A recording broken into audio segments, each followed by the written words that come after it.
Amen. Sige, sabi dito, 1, 2, 3. Ako ay blessed. Ayaw ko blessed. Parang ito lang, nag-iisa lang yung blessed dito. Ulit. 1, 2, 3.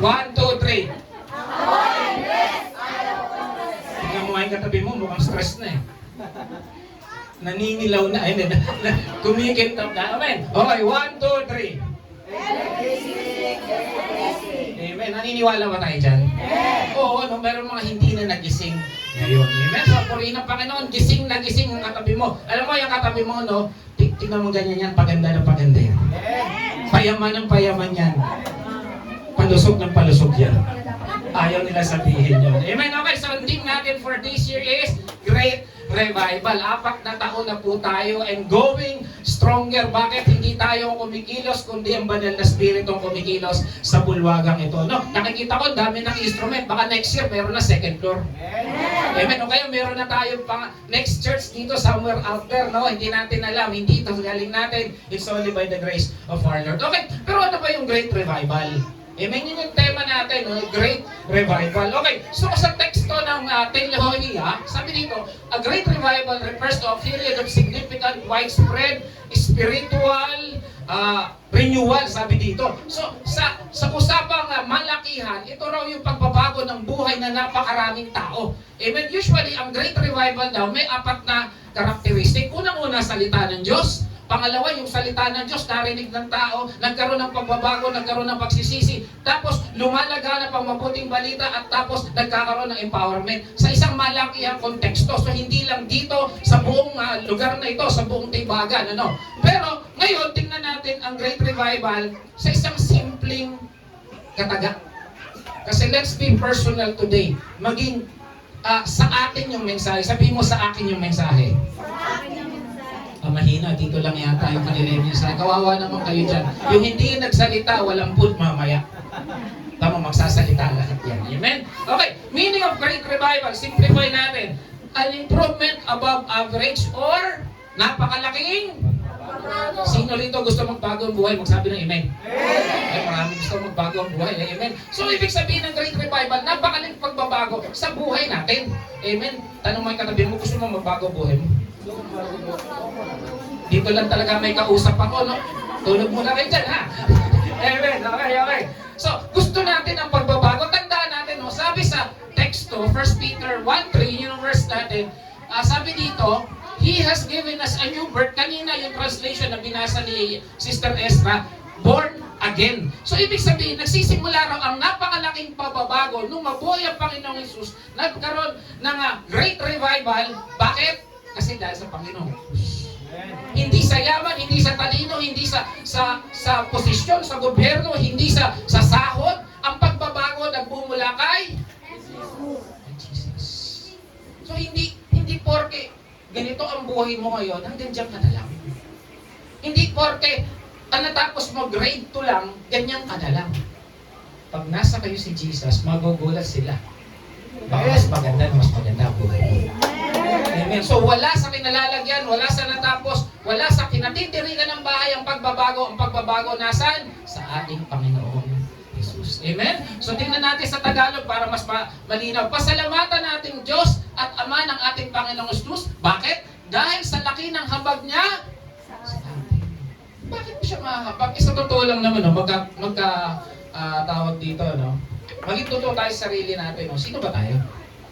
Tingnan mo yung katabi mo. Maganda, pogi. Parang ay pumayag eh. Pero tingnan mo yung katabi mo ngayon, pangiti-ngiti lang yan, pero totoo may problema yan. Diba? Magkaminan tayo, maging totoo tayo sa sarili natin. May problema tayo. May nakaraan tayo na bulok na ayaw nating balikan. May nagawa tayo na ayaw na nating marinig o maalala pang muli. Bakit? Yun yung kasalanan natin eh, no? Pero sabi nito, dahil sa habag niya sa wala siyang binigyan. Dahil ano gusto niya? Sabi doon, tayo ay binigyan ng isang panibagong buhay. Ginawa niya tayong born again. Ang pagiging born again, hindi sa church, hindi ang pastor mo gwapo, hindi yung pastor mo matangkad. Ang born again nasa kay Kristo.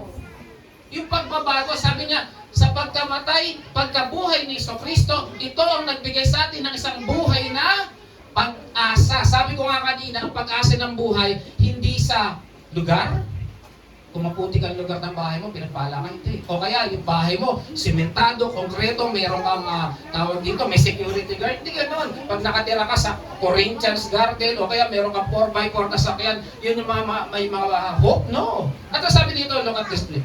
Sabi dito, living hope. Ibig sabihin yung pag-asa na isang beses lang. Kasi pag living buhay, tama? Ibig sabihin, pag nasa kay Kristo ka, ang pag-asa mo tuloy. Sabi kasi nung nanay natin, mag-aral ka mabuti, anak, para magbago buhay natin, tama? Pero nung nakatapos na ginawa, nawala yung pag-asa ni nanay. Pero sabi dito, pag ikay nasa kay Kristo, meron kang buhay na pag-asa, tuloy ang pagbabago sa buhay. Ulitin ko, walang pinipili, walang matanda, walang bata, may ipin o wala. Pag ikaw nasa kay Kristo, paganda na paganda ang iyong buhay. Ang usapan nasa kay Kristo. Hindi sinabing kailangan may matapos, hindi sinabing kailangan meron kang malaking pera sa bangko. Hindi sinabing masama yun, pero ibig ko nang sabihin ang pera nawawala. Ang katalinuhan, nawawala rin. Bakit? Pag tumanda ka na, nag-Alzheimer's ka. Tandaan natin ngayon, ang mundo, ang bilis kumikot. Dati, sabi nga kanina ni Pastor Joby, no? Ano bilis na sabi niya kanina, yung mga kanta niya? Kapanahon na niya.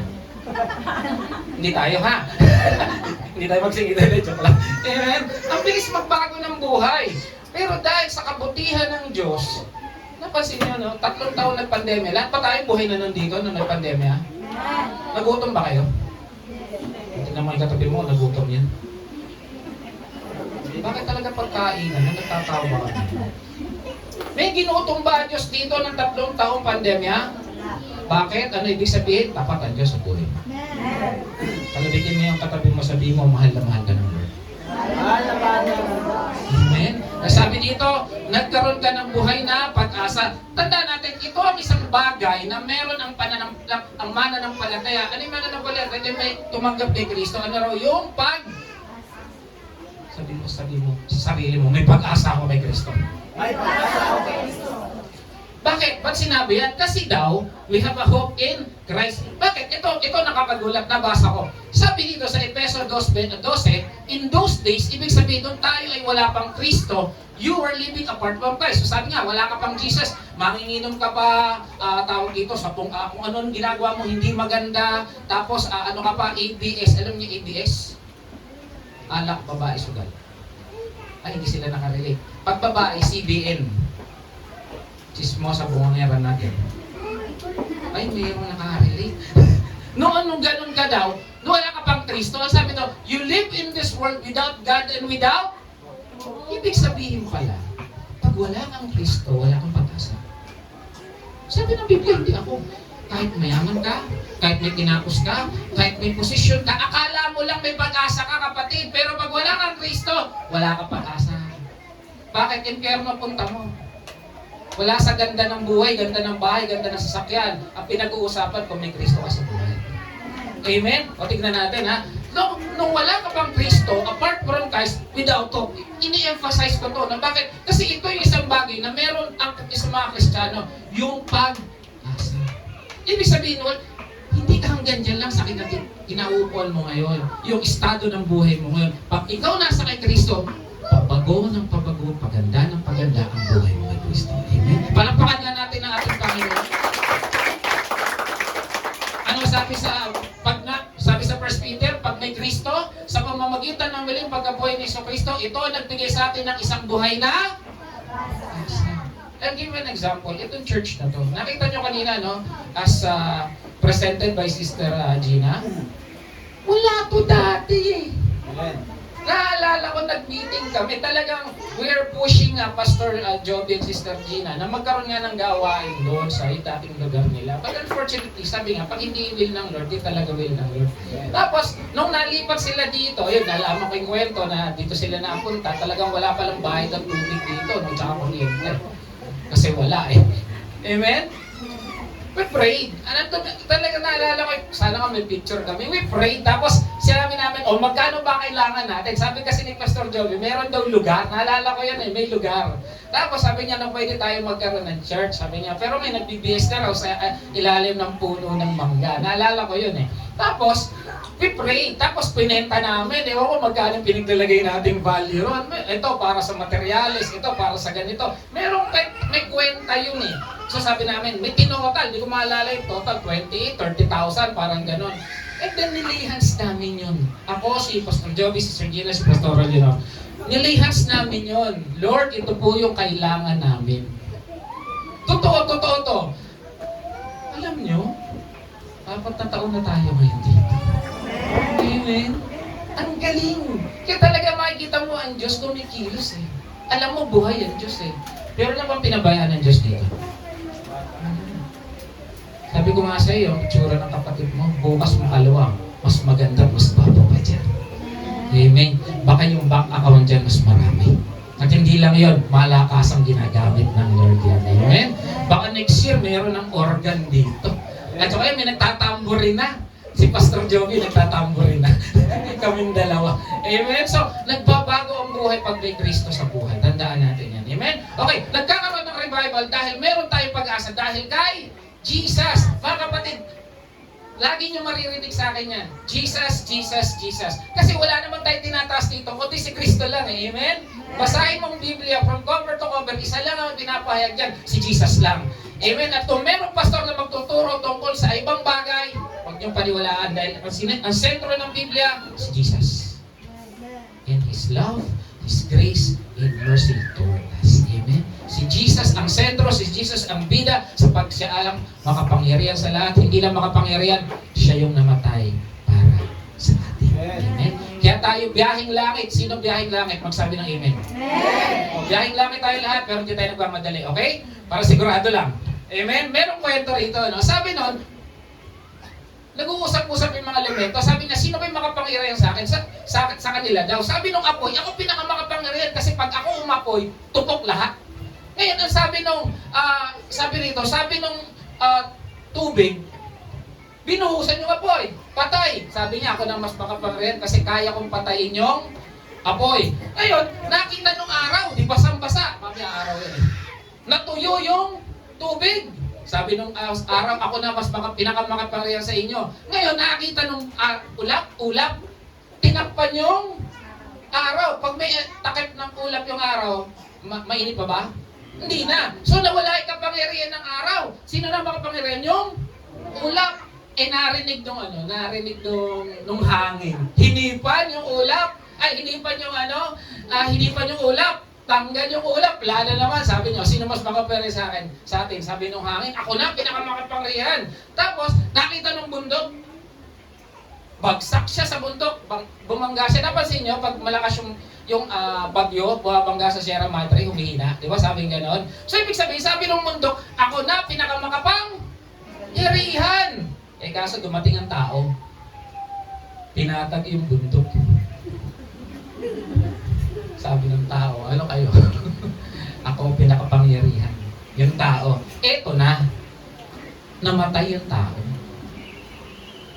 Sabi ni kamatayan, ako na pinakamakapang-pangyarihan. Ngayon, paglipas ng 200 taon, may nangyari. 2,000 taon, 2,000 years, may nangyari. Umiyak si kamatayan. Sabi niya, hindi na ako makapangyarihan. Sabi, bakit ano nangyari? May namatay doon, sabi nga gano'n. Kaso paglipas ng 3 araw, nabuhay siya muli. Siya si Jesus. Kaya sino ba yung pangyarihan? Si Jesus. Because He conquered the grave, He conquered death, He conquered sin because of you. Amen? Sino ang pinakapangyarihan? Si Jesus. Mga kapatid, ulit-ulit yan. Makukulilitengan nyo sa akin. Jesus, Jesus, Jesus. Bakit? Kung wala ang biyaya ni Kristo, pare-pare tayo wala dito. Amen. Biyaya lang ni Jesus ang meron tayo. Amen? Okay, kaya may great revival kasi merong Jesus na matay sa krus. Kaya ano man ang pinagdadaanan mo, makinig. Ano man ang pinagdadaanan mo, may revival sa buhay mo dahil kay Jesus. Ulitin ko Ano man ang pinagdadaanan mo ngayon. Ano ibig sabihin ng great revival? Malaking pagbabago. may mangyayaring malaking pagbabago sa buhay mo dahil kay Jesus. Napansin nyo, nung tinanggap nyo si Jesus, nag-iba pananaw nyo sa buhay. Yung mga totoong tumanggap kay Jesus, yung totoong tumanggap, hindi ba tiga Zimbabwe? Alam niyo Zimbabwe? Zimbabwe. Yung totoong tumanggap kay Jesus kahit anong pinagdaanan, matindi pinagdadaanan, pero pinagdadaanan lang nila. Bakit? Kasi hindi sila doon nakatira. Binibitbit sila ni Jesus. Amen? Kasi ito, ang tanong ngayon, ulitin ko ano problema mo? Kalabitin mo yung katabi mo, ano problema mo? Ano problema mo? Sagot ka ni Jesus. Amen? Gano'n man ang problema natin ngayon, sagot tayo ni Jesus. The only thing we can do is to be near Him and allow Him to take control of our life. Okay, paano maranasan? Sabi mo, Pastor, hindi ko maranasan eh. Sige, isa-isay natin, tignan natin, balikan natin yung teksto. Una, mararanasan natin ang pagbabago sa buhay dahil meron tayong banal at mapagmahal na we have a holy and loving God. Sabi ng verse yung binasa kanina, pasalamatan natin ang Diyos at Ama ng ating Panginoong Jesus. We have a Holy Father who loved us in spite of. Alam nyo kasi sa love, usually, nagmamahal ang isang tao dahil may nakita. Kaya nga kawawa yung mga walang ipapakita, sabi niya, buti pa yung love, buti pa yung chemistry may love. Buti pa yung kalendaryo may date. Buti pa rin yung exam sinasagot. Siya wala. Amen? Pero, sa atin may nagmamahal ng tunay ang ating Panginoon. Pero bakit? Tatanungin mo, bakit natin kasi ang pasalamatan? Bakit? John 3:16, pakibasa. 1, 2, 3. Sapagkat kayo nalaman na pag-ibig ng Diyos sa sangkatauhan. Kaya't binigay niya ang kanyang kaisa-isang anak upang ang sinunong sumampalataya sa Kanya ay hindi makahamak kundi magawa ng makatulong natin. Amen. Kaya natin papasalamatan ng Diyos dahil mahal niya tayo. Dahil gayon na naman pag-ibig ng Diyos, ibinigay niya ang kanyang kaisa-isang anak. Sabi ko nga sa inyo, yung totoo lahat tayo nito makasalanan. Lahat tayo. Naging malinis lang tayo dahil tinanggap natin si Jesus sa ating buhay. Yung ating spirito naging malinis. Yung spirito natin naging banal. Pero ang katotohanan, bulok talaga tayo. Amen. May mayabang, may mainitin ang ulo. Kanina lang baka may nagmura pa rito. Kanina lang baka merong nainis sa kapitbahay. Diba? Totoo yun tayo eh. Kaya lang talaga tayo biyahing langit dahil sa biyaya ng Diyos eh. Ngayon, binigay niya si Jesus. Kaya sabi sa Romans 8:32, kung ang sarili niyang anak, makinig, hindi niya pinagkait. Sabi dito, God gave Jesus, His Son. Hindi pinagkabait ni God sa atin ang Panginoong Sus. Taas kamay ng mga nanay. Mga nanay. Yan, mga nanay. Okay. Magkaliwanagan tayo. Yung anak niyo, pag nakita niyo binubugbog ng isang bata, ano gagawin niyo? Ano gagawin niyo silang bubugbog? Bubugbogin din. O, tamo. Hello, ha? Ang nanay, tama? Yung mga anak natin, nung baby yan, hindi mapalapitan sa lamok. Yung asawa niya, bahala siya sa buhay niya. Pero yung baby, talagang pinapagpagan yan. Kaya lang, si God, yung sarili niyang anak, hindi niya ipinagkait. Bakit? Alam natin kung ano pinagdaanan sa Panginoong Jesus, di ba? Pinako sa krus, pinahirapan, sinugatan, tinadyakan, inalipusta, kung anong-anong sakit ang dinanas. Bakit? Sa pagmamahal niya sa atin. Mga kapatid, sino na natusok dito? Tusok ng karayom. Masakit hindi? Si Jesus, hindi lang yun ang ginawa para sa atin. Pako ang tumagos sa kanyang kamay at paa, tanda ng pagmamahal niya sa atin.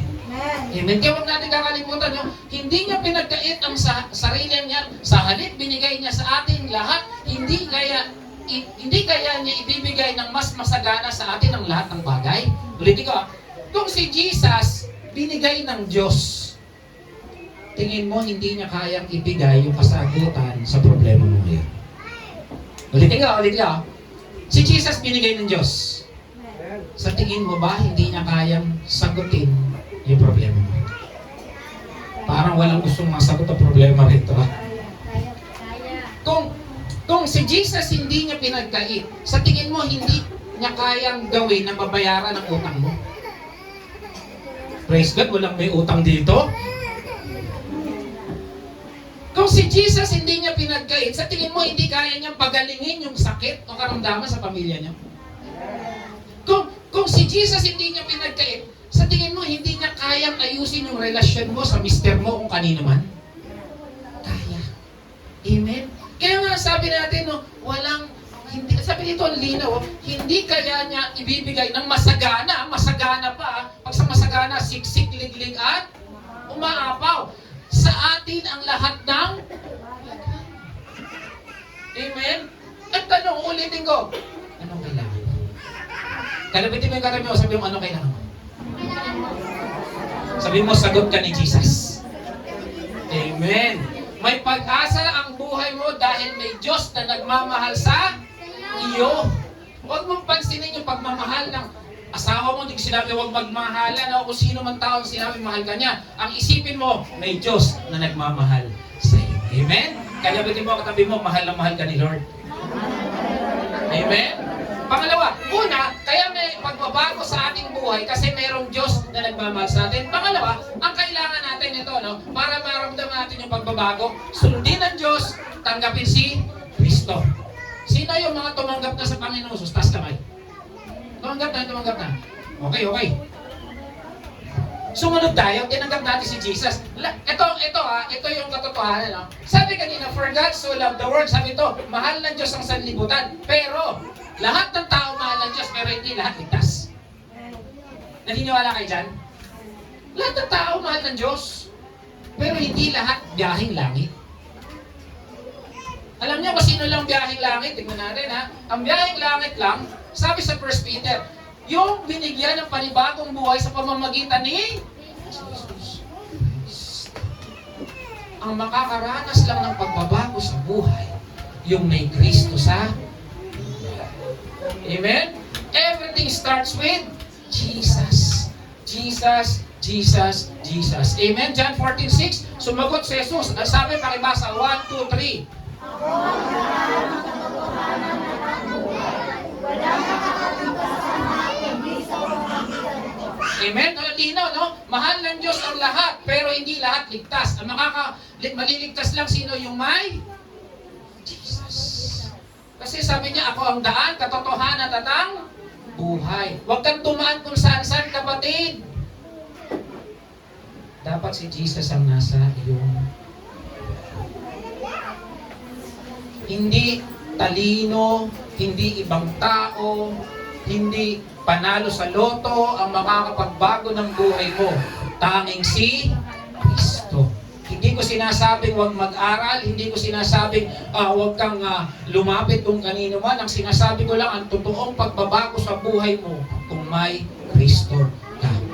Meron bang nagtumataya sa loto rito? Hindi pananampalataya ang tawag doon pag nanalo ka. Pananampalataya. Tumawa o baka meron.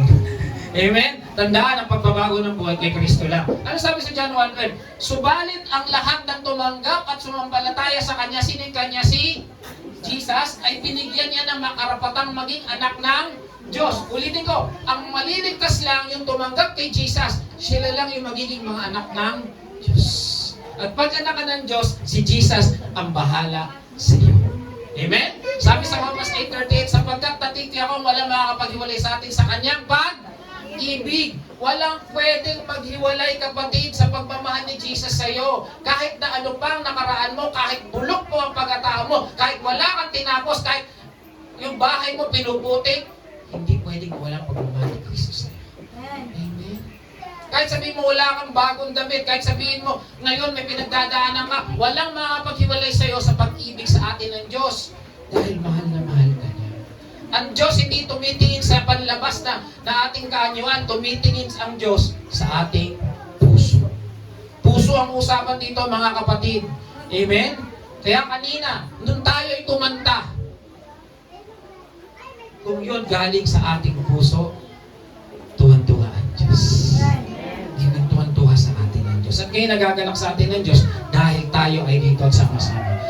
As ito, sa kataas-taasan o kalaliman o limang nilalang ay hindi makakapag-iwalay sa atin sa pag-ibig ng Diyos na ipinagkaloob sa atin sa pamamagitan ni Kristo Jesus na ating Panginoon. Amen. It's all about Jesus. Sabi dito, mayroong isang kwento, no? May isang bata, sa may Australia nangyari to. Ngayon, sabi ng nanay niya, huwag kang pupunta dyan sa may gawing yan kasi meron daw buhaya dyan. May mga buhayang maliliit. Sa Australia kasi maraming mga galang hayop eh. Ngayon itong bata, makulit. Amen? Pumunta pa din. Yun nga nangyari, mayroong buhaya. Nasagpang siya rito. Buti na lang nakasigaw siya, yung nanay niya nakipaghatakan. Yung nanay niya hawak yung dalawang kamay niya, talagang hatak-hatak siya. Talagang tapos yung isang paa niya, tinatadyakan niya. Tapos sigaw sila ng sigaw. Alam mo, hindi binitawan ng nanay yung anak niya. Buhaya yung humahatak, talaga nakasagpang sa paa. Hanggang may dumating na mga tulong na baril, yung buhaya patay. Ngayon nadala sa ospital yung bata kasi bakit may malaking sugat niya rito eh. Dumaan ang mga taon, sabi niya ganun, sabi ng mga kaibigan niya, kasi laki ng peklat dito eh, maraming sugat eh. Sabi niya, Brad, pag nakikita mo yung peklat na yan, natutuwa ka kasi nakaligtas ka sa buhaya? Sabi niya, hindi. Hindi ako natutuwa dyan. Kasi nasakpang ka ng buhaya? Hindi. Alam mo saan ako natutuwa? Sa peklat na to. Tinaas niya yung dalawang braso niya. Talagang, ano yan? Sabi niya yan. Mas malaki pala yung tahi niya rito. Ito yung bakat ng kuko ng nanay ko. Na hindi ako binitiwan sa balag ng kamatayan. Kaya minsan mga kapatid, no, may mga hirap, may mga pait, may mga sakit na magbibigay sa atin ng bagong buhay. Amen? At yan makikita natin, no, alam mo, pinakamagandang sugat na makikita natin sa tanang buhay natin, yung palad ni Jesus na nagselyo ng ating magandang buhay sa buhay niya. Amen? Palakpakan natin ating Panginoon. Amen? Ito, tanong. Pastor, alam ko, mahal ako ng Diyos. Nag-church nga ako eh. Tinanggap ko si Jesus eh. Pero bakit hindi ko maramdaman yung pagbabago? May ganito ba rito? Yung nag-church naman siya. Tinanggap niya si Jesus. Worker siya. Pagdating nga kanina, no? Wala pang tao dito. Siya na una. Palakpakan nga pala natin si kapatid na yun. Joel, siya yung early bird. Palakpakan natin ang Panginoon sa buhay ni Brad Joel. Wala pa kayo, siya nandito na. Pinipicturean na kami. Amen? Ganun niya. Sabi niya, pero bakit ganun? Hindi ko maramdaman yung pagbabago sa buhay ko. Nararanasan niyo ba yun? Yung isa, talagang nagpapapray ako, nagpe-pray ako, umiyak ako, pero hindi ko maramdaman yung pagbabago sa buhay ko. Alam niyo bakit? Hindi kayo nagpe-pray ng renewal ng isip. Okay. Sabi sa Romans 12:2, huwag kayong makiayon sa takbo ng mundong ito. Sa halip, hayaan ninyong baguhin ng Diyos ang inyong pag-iisip upang maunawaan ninyo ang kanyang kalooban. Ano ang kalooban ng Diyos? Mabuti, kalugod-lugod, at ganap. Ang sabi dito, kailangan daw baguhin ng Diyos yung isip natin. O sa isang banda tumingin tayo sa kabutihan ng Diyos. Ano ba nakikita mo ngayon? Sa totoo lang, ano nakikita mo sa buhay mo ngayon? Nakikita mo ba may pag-asa ang buhay mo? O hanggang dito ka na lang? Nakikita mo ba na yung mga anak mo baka hindi makatapos? O nakikita mo mga professional na mga anak mo? Nakikita niyo ba na ang buhay mo kay Kristo ay gagamitin ka ng malakasan balang araw o hindi ka lumalago? Ano ba nakikita mo ngayon sa buhay mo? Napaka-importante nung nakikita natin sapagkat yung nakikita natin, yan yung isip natin eh. Ito ba ako maganda o ito ako pangit? Ito ako na paganda ng paganda o ito ako na pabulok ng pabulok ang buhay? Tandaan, pag ikaw may Kristo, dapat ang babagong buhay mo. Baguhin ang takbo ng isip mo para makita mo ang kabutihan ng Lord sa buhay mo. Dahil kung ano nakikita mo, ano tinitignan mo, yun na nakikita mo. Tama? Ngayon, sino nakikita nyo? Wapo, diba? Pastor, may regalo ka sa akin. Amen? Eh sabi dito, no? Pag binago mo ang isip mo sa kalooban ng Diyos, ang sabi niya, makikita mo, good, pleasing, and perfect. Yan yung gusto ng Diyos sa buhay mo. Amen? Sabi sa Jeremiah 29:11, for my plans for you is to... Ayun, mayroong isa. And the plans to give you a good hope and a future. Magandang buhay pag ikaw ay nasa kay Kristo. Meron ba tayong Jeremiah 29:11 dyan? Sino rito merong memory verse na kabisado?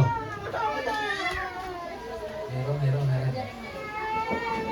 Meron, may bata? Meron ka ba? Bibigay sa bata?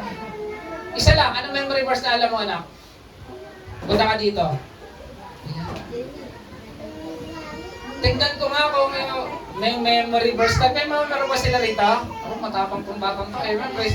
Palakpakan natin itong kapatid na to. Anong pangalan mo, anak? Mark. Sige, Mark, ano yung memory verse mo? Sige. John 1 verse 1, sumagot si Jesus, ako ang daan ng katotohanan. Wala makakapunta sa amin kung di sa pamamagitan ko. Praise the Lord. Amen. Palakpakan natin siya. Nandyan, ano po yun? O basta nandyan. Nasa Bible. Amen. O mamaya, lapit ka kay Pastora ha. Huwag sa akin. Amen. Kasi alam niyo, napaka-importante na may pinangahawakan kang salita ng Diyos. So makinig ha, makinig lahat. Kung Kristiyano ka, lubos-lubusin mo na. Ano ibig sabihin?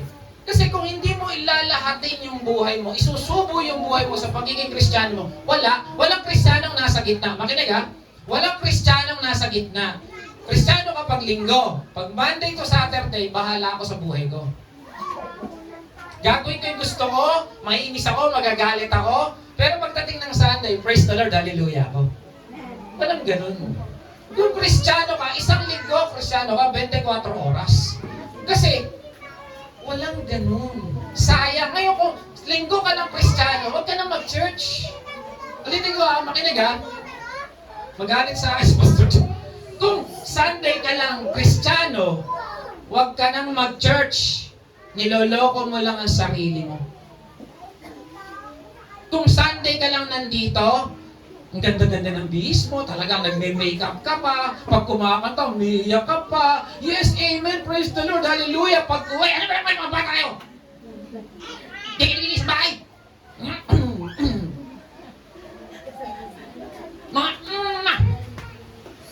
Tapos pag linggo na naman, ay, Pastor, alam nyo, ang ganda-ganda ng ginawa ni Lord sa buhay ko. Pag uwi na naman ng bahay, ba't di kayo nanguhin mga ano? Asan yung tatay magaling? Tanya, may mga nakaka-relate talaga. Kasi,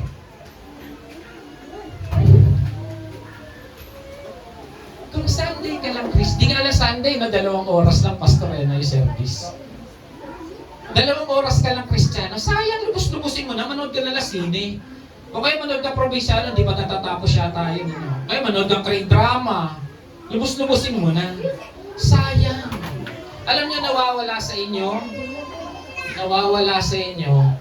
yung good, pleasing, and perfect. Kung Kristiyano ka talaga kapatid, challenge you all. Yung talagang tumanggap kay Jesus dito, ipasubo mo ang sarili mo sa gawain ng Panginoon. Magbabago ang buhay mo.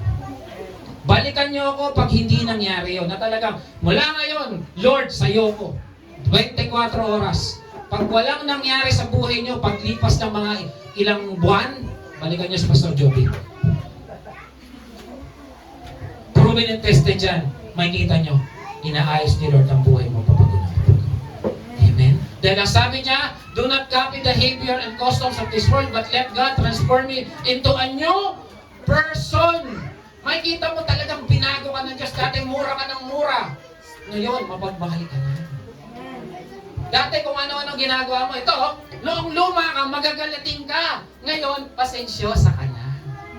Tingnan mo kung pasensyosa na. Parang ay pumayag. Dati niyayaya ka sa gawain. Ngayon, ikaw na nagyayaya. Pero maganito. Dati, tanggap ka lang ng tanggap. Pastor, pengi ako dito. Pastor, pengi ako. Uy, kailan nyo ba ako bibigyan? Ngayon, nagbibigay ka na, matulungin ka na. Parang humihinto na yung amen. Ano? Dati, ayaw mo sa gawain. Ayoko niyan. KJ naman yan eh. Wala yan yung mga Korean drama eh. Wala din yung mga opa. Pastor, opa naman. Pastor, wala naman. Amen? Ngayon, excited ka sa gawain. Dati, may bisyo ka. Ngayon, may ambisyon ka na.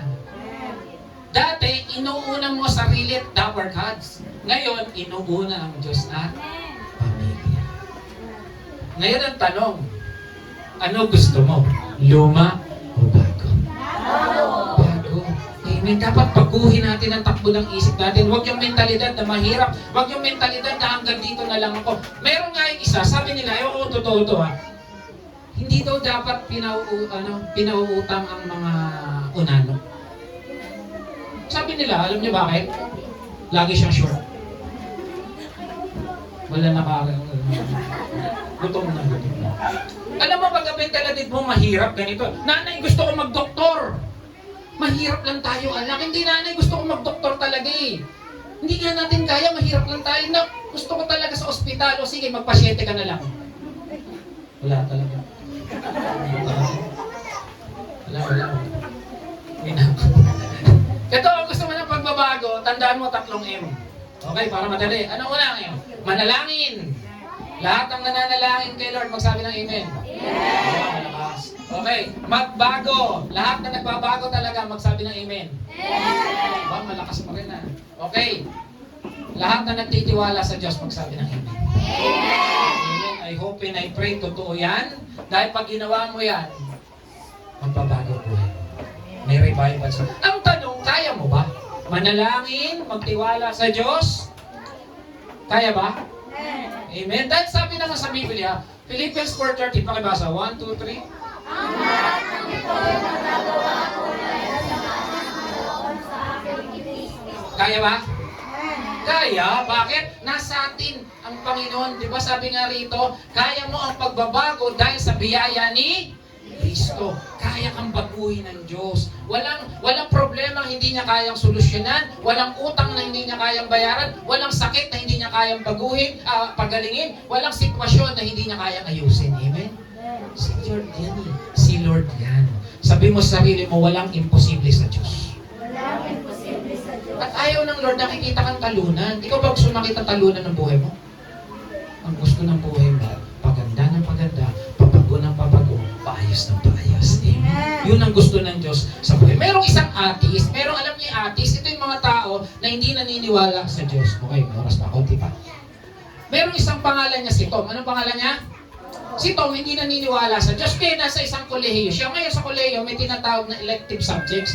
Ano yung mga elective subjects? Ito yung pwede mong wag kunin, pero papasa ka naman. Pero mamimili ka ng elective. Ngayon ang ginawa niyang elective, introduction to theology. Sino yung pangalan niya? Si Tom. Ngayon, nung nando siya sa klase, sinabi niya talaga, Prof, hindi ako naniniwala sa Diyos. Nagulat yung professor. Sabi niya, theology to. Pag theology, usapang Diyos.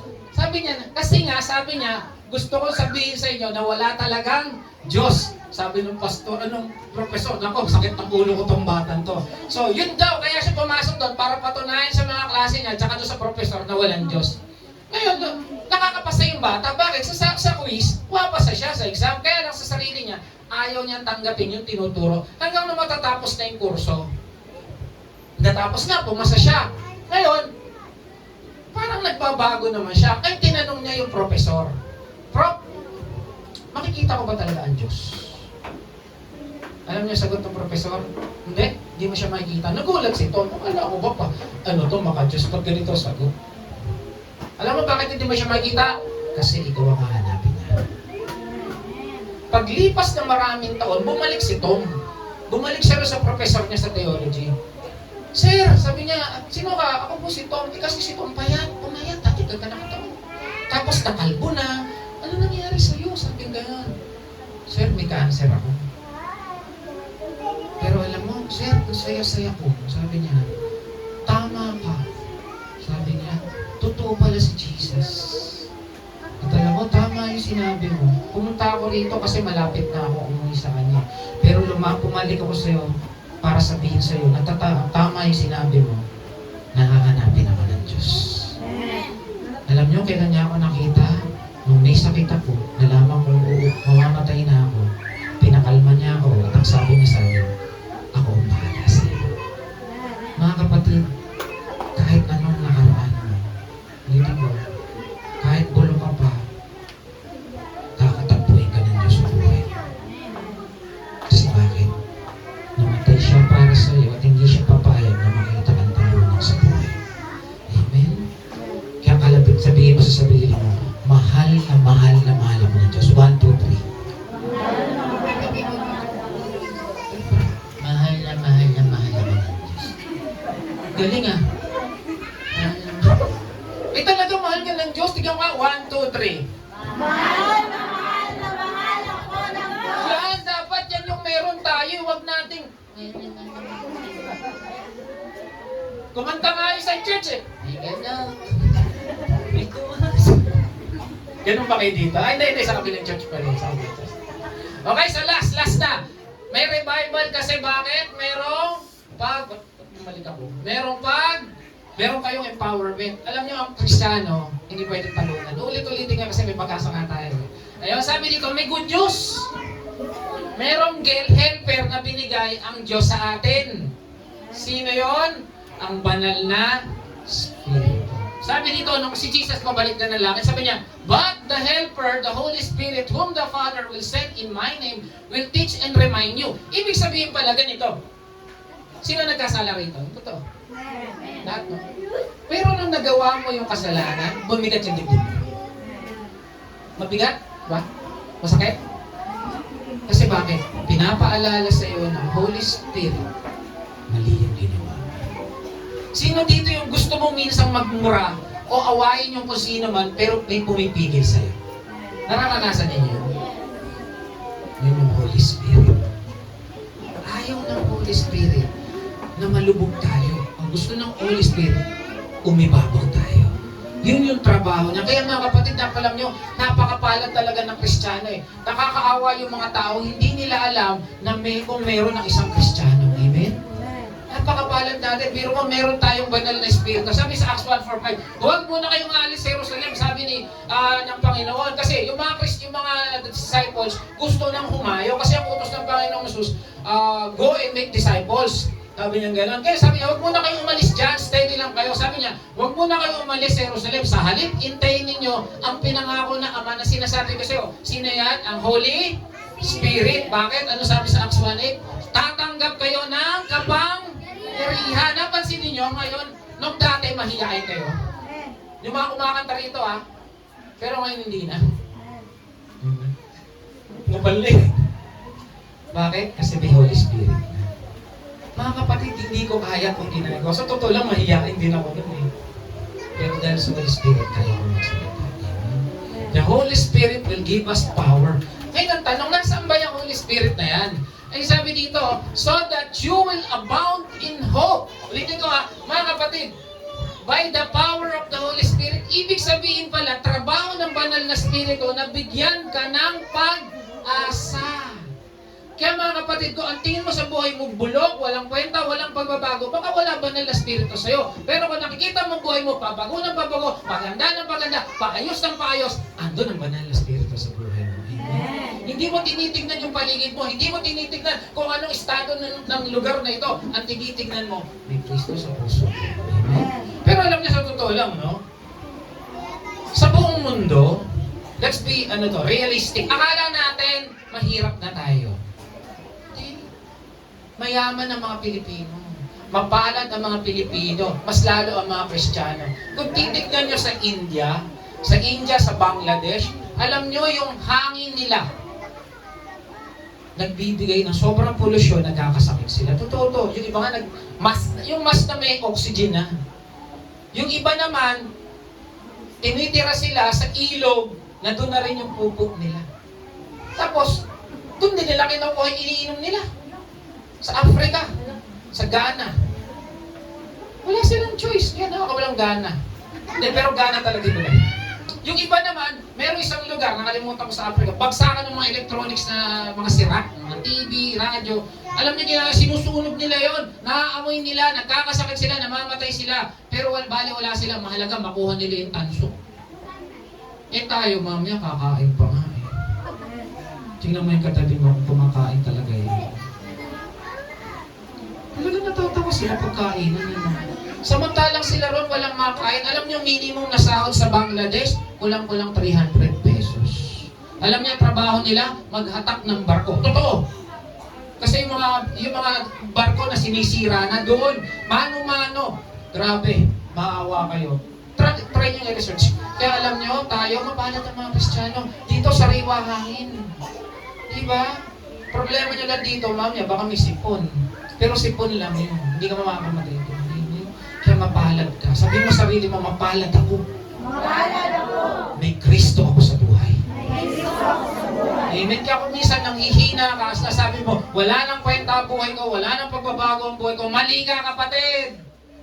may pagbabago ang buhay mo dahil kay Jesus. Amen? Palakpakan natin si Lord. Amen. Alam niyo, asan yung Holy Spirit? His power that is at work within. Pag sinabing within, nasa labas, nasa loob. Nasa loob. Nasa ang banal na Espiritu? Nasa labas. Nasa loob natin. Gutom na yon. Mamaya kakain tayo, babaha na naman ang pagkain dito eh. Kaya minsan ayaw ko pumunta rito, nasisira figure ko. Amen? There will be a revival because you have the Holy Spirit. Mahal ka ng Diyos, namatay si Kristo para sa'yo, may katulong pang banal na Espiritu. Ano pa kailangan mo? Lahat ibinigay ni Jesus para ng Diyos para sa'yo. Amen? At bukas makalawa, kung talagang may Kristo ka sa buhay, tayo magkikita kita sa langit. Amen? Kung hindi ka sa tomorrow yun yung malalakas na yun, yun yung marites na dek.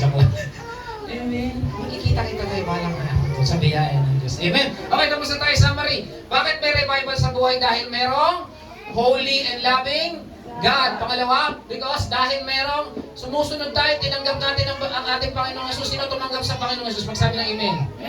Sino? Okay, pangatlo, nagpe-pray. Sino nagpe-pray? Magsabi ng Amen. Idagdag nyo sa prayer nyo na baguhin ng Diyos yung isip nyo. Amen. Baguhin. Lord, tulungan niyo po kung makita ko ang ganda ng buhay ko. Tulungan niyo po makita ang pagbabago ng pamilya ko. Tulungan niyo po maging akong asin at ilaw ng paligid na ito. At naniniwala ako talaga sa biyaya ng Diyos, baka bukas makalawa, may bagong church tayo. Amen? Hindi ko gusto lang to. Gusto to ng Panginoong Jesus. Amen? And lastly, we have empowerment by the Holy Spirit. May revival sa buhay dahil meron tayong hope. Meron tayong pag-asa, mga kapatid, na wala ang walang Kristo sa buhay. Kahit mayaman ka, kahit may natapos ka, kung wala si Kristo sa buhay mo, wala kang kwenta. Pero kung ikaw may Kristo sa buhay, paayos na paayos, maganda na maganda, purong puno ng biyaya ang buhay mo. Amen? Okay, sabi dito, last story ko to. Ito ay isang Iranian. Kanina, nabanggit ni Pastor Joby, yung Iran at saka Israel naglalaban, no? Sa Iran kasi, sa totoo lang, Muslim country ito. Maraming mga, alam niyo na, di ba? Ngayon, merong isang, si Human Khalili, totoong balita to, napanood ko sa CBN News. Ito yung, yung 700 Club, iisa sila. In-interview ito. Ngayon, alam niyo, yung mission niya sa buhay, ihayag ang mabuting balita ng kaligtasan saan? Sa Iran lang naman. Pugot ulo ka dyan. Pero hindi siya natatakot. At sinabi niya sa report niya, milyon na raw ang nagbabalik loob sa Panginoon Jesus. Ang tanong, paano siya na born again? Kaya yan, nung napunta raw sila ng magulang ng pamilya niya sa Amerika, naghahanap ng trabaho yung nanay niya, bata pa raw siya. Ngayon, Muslim siya. Ngayon, siyempre, may naghahanap ng trabaho yung nanay niya. Ngayon, may nakilala yung nanay niya na isang matandang lalaki. Sabi niya, you're a Muslim? Yes, I'm from Iran. Sabi niya, I need a job. Okay, I'll give you a job. Sabi niya, I'll help you have a job. Sabi niya, but you will attend the church. Ngayon, kung ikaw yung Muslim, alanganin ka, teka, Muslim ako eh. Alam niyo yung ginawa? Umattend ng church. Kasi wala eh, kailangan nilang mabuhay eh. Ngayon, pagdating sa church, umattend siya ron para lang siya may trabaho. Ngayon, nung nandun na siya, yung nanay ko, nararamdaman niya yung kapayapaan ng buhay niya. Kasi, alam niya, tumakas sila eh. Payapang-payapa hanggang isang araw, tinanggap diyang Panginoong Jesus bilang Diyos at tagapagligtas ng yung nanay. Ngayon, di umiiyak siya. Ngayon, sabi, okay, parang tayo, nung pagtanggap, di ba, pinagpe-pray natin? Sabi, ano ba gusto mong ipag-pray namin sa iyo? Gusto ko sana magkaroon na kami ng visa. Permanent visa. Sabi niya, pangyayari lang mo yun pag magkakaroon ako ng magandang trabaho. Ngayon may nagtanong, ano ba yung ginagawa mo sa Iran? Sabi niya, isa po akong accountant. Okay, let's pray. Nag-pray siya. Eto na. Bago siya lumabas ng pinto, may kumato. Ikaw ba yung accountant? Oo. Okay, I'll help you get an accountant job. At dahil doon, naging Kristiyano sila na mumuhay sa Amerika. At yung batang ito, lahat silang pamilya naging Kristiyano. Kaya naging advokasya niya sa buhay, magkaroon ng revival sa Iran. At sa totoo lang, nangyayari ang revival sa Iran na hindi natin alam. Milyong-milyong Iranian ang bumabalik sa Panginoon pinupugutan ng ulo bago makapaghayag ng mabuting balita. Kung kaya nila, mas kaya natin dito. Mga kapatid, I challenge you, kaya ba natin maihayag ang mabuting balita ng kaligtasan sa lahat ng kapitbahay natin? Sa lahat ng kapamilya, kamag-anak, kakilala natin? Wala nang nag-amen. Next year, in Jesus' name, I hope, kung talagang susunod tayo sa utos ng Panginoong Yesus, punong-puno ito lalo next year. Sa biyaya ng Diyos. Amen. Ang last verse natin, sumagana nawa sa inyo ang kaandahang loob at kapayapaan ng Diyos. Sino rito ready ng magbago ang kanyang buhay? Magsabi ng Amen. Amen. Palakpakan natin ating Panginoon. Tayo manalangin. Dakilang Ama, pinupuri ka namin, napakabuti mo, Lord. Thank you, Lord, for reminding us that we have hope in Jesus. Thank you, Lord, that we have hope in your love. Thank you, Lord, that we have empowerment by the Holy Spirit. And thank you, Lord, that you love us so much that you have given us Jesus and transform our lives from glory to glory. Thank you, Lord, for the mercy. Thank you, Lord, for the grace. Thank you, Lord, for the goodness, your love. Na Panginoon, hindi mo hinayaan na maagaw kami ng kalaban pagkos hinatak mo kami sa kaliwanagan. Hindi mo kami hinayaang mabulok sa kadiliman, kundi hinatak mo kami sa kaliwanagan. Lord, salamat Panginoon na dati ganito kami, ngayon ganito na kami, at mas gaganda pa po ang buhay namin.